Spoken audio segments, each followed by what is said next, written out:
Hola a todos, hoy vamos a analizar una de las épocas más fascinantes y la verdad más polémicas de la historia argentina, su famosa Edad de Oro. Fue una época de una riqueza que deslumbraba, pero ¿fue una riqueza real? ¿O fue, como sugiere el material que estudiamos hoy, solo un espejismo dorado? Una ilusión construida al final sobre unos cimientos muy frágiles. Vamos a ver qué hay detrás de este espejismo. A ver, para que nos hagamos una idea de la escala de la que estamos hablando, vamos a empezar con un dato que es demoledor. Pensemos que hacia 1910, en pleno apogeo de esta era, Argentina no era una economía emergente, no, era la séptima potencia económica del mundo. Ojo, que su Producto Interior Bruto per cápita superaba al de gigantes europeos como Francia o Alemania. Es que es impresionante, ¿a que sí? La riqueza era tan, pero tan descomunal que acabó creando expresiones como esta: tirar manteca al techo. Esto era literalmente lo que hacían los jóvenes de la élite argentina en los restaurantes de París. ¿Para qué?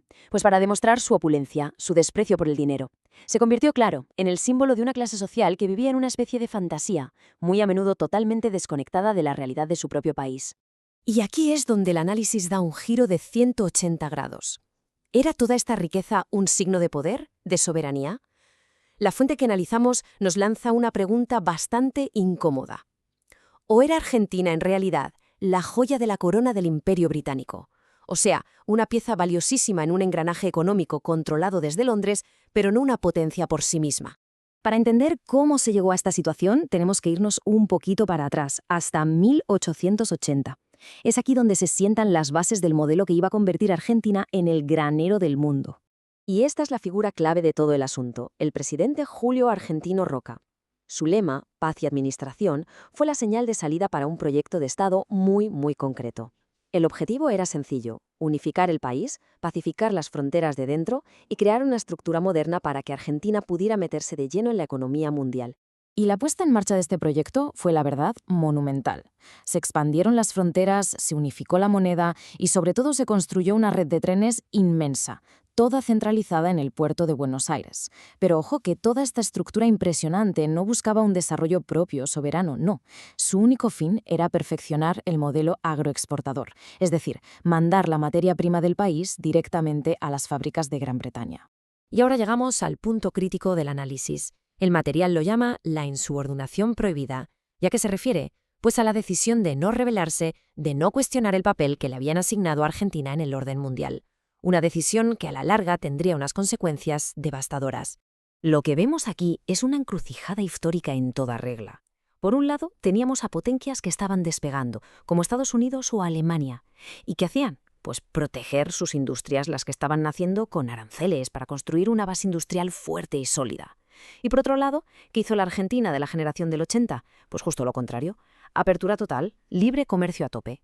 O sea, en vez de fabricar, se dedicó a extraer y a vender. La fuente es muy tajante en esto. Fue una sentencia de muerte para la soberanía industrial del país. Así de claro. Esta metáfora es que lo resume todo a la perfección. La idea de que, a pesar de todo el lujo que se vería en Buenos Aires, el país no era el dueño de su propio destino económico. Funcionaba como una despensa gigantesca para el centro industrial del mundo, que era Gran Bretaña, y eso, claro, creó una dependencia enorme. Vamos a avanzar un poco en el tiempo hasta 1910. Es el año del centenario de la independencia y el punto más alto del espejismo dorado. Por fuera todo era brillo, todo era esplendor.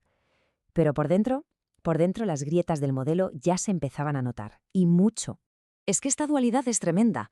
Por un lado, las celebraciones oficiales, la visita de la infanta Isabel de Borbón, desfiles, un lujo que se desbordaba. Y por otro, una realidad social que estaba a punto de estallar, huelgas masivas que se reprimían con dureza, un movimiento anarquista muy fuerte y la miseria de los conventillos donde vivían hacinados los inmigrantes. La riqueza, vamos, no se repartía para nada. Y bueno, como pasa en todas las fiestas que se basan en una ilusión, el final fue de repente y fue muy doloroso. Solo hizo falta un golpe desde fuera para que todo ese edificio tan bonito se viniera abajo. El crash de Wall Street de 1929 fue el detonante. Las potencias mundiales se cerraron, dejaron de comprar. Y de repente Argentina descubrió lo vulnerable que era. Es que no fabricaba casi nada de lo que necesitaba para vivir. El granero del mundo había quebrado. ¿Y cuál fue la respuesta de la élite, desesperada por salvar sus negocios? Firmar el infame pacto Roca-Runciman. Este pacto Este pacto es absolutamente crucial para entender cómo acaba todo esto.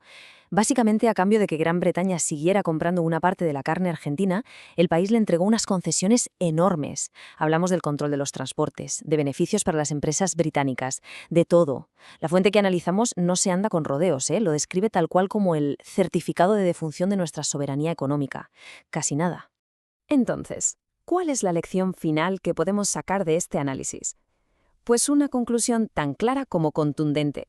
El punto clave es este. La verdadera fuerza de una nación no está en la riqueza que saca de su tierra, que al final se acaba y depende de que otros te la quieran comprar. No.